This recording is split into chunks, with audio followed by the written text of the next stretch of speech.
back in the Age of Heroes, where much of what we know is from stories and legends. The Ironborn say they were ruled by a mighty and powerful king, simply known as the Grey King. It is said the Grey King ruled the sea itself and took a mermaid to wife, so that his sons and daughters might live on land and beneath the waves as they choose. His hair and beard and eyes were as grey as the winter sea, and from there it is said he took his name. In some variations of the tale, it is said that the crown he wore was made of driftwood, so that all who knelt before him might know that his kingship came from the sea, and the drowned god himself, who dwells beneath the waves in his watery halls. The deeds attributed to the Grey King by priests and singers of the Iron Islands are many, with most of them fantastical and marvellous. It was said that it was the Grey King who brought fire to the earth by taunting the storm god until in his anger he lashed down a thunderbolt, which set a tree ablaze. The Grey King is also claimed to have taught men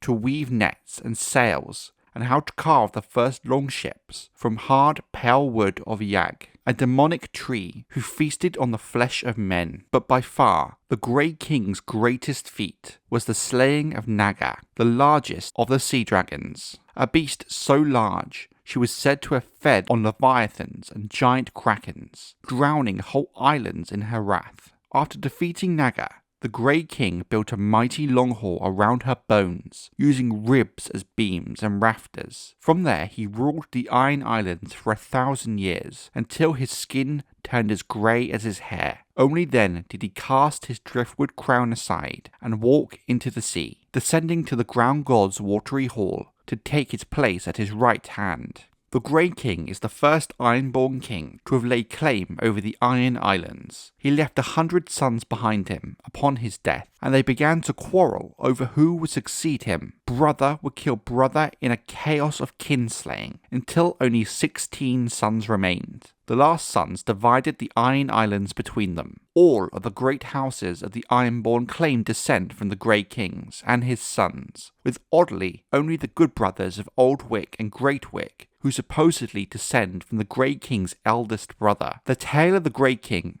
is of course popular among the Ironborn, and is often preached by the priests of the drowned god. However, how much of this is true, much like anything from the Age of Heroes, is another matter altogether. We do know that the petrified bones of some gigantic sea creature do indeed stand on Naga's Hill on Old Wick, but whether they are actually the bones of a sea dragon remain open to dispute. The ribs are indeed huge, but nowhere near as large to have belonged to a dragon capable of feasting on leviathans and giant krakens. In truth, the very existence of sea dragons has also been called into question by some. If such monsters do exist, they must surely dwell in the deepest, darkest reaches of the Sunset Sea, for none have been seen in the known world for thousands of years. In terms of recorded history, well, it does tell a tale of its own. The oldest surviving records at the Citadel in Old Town tell us that each of the Iron Islands was once a separate kingdom, ruled by not one single king, but in fact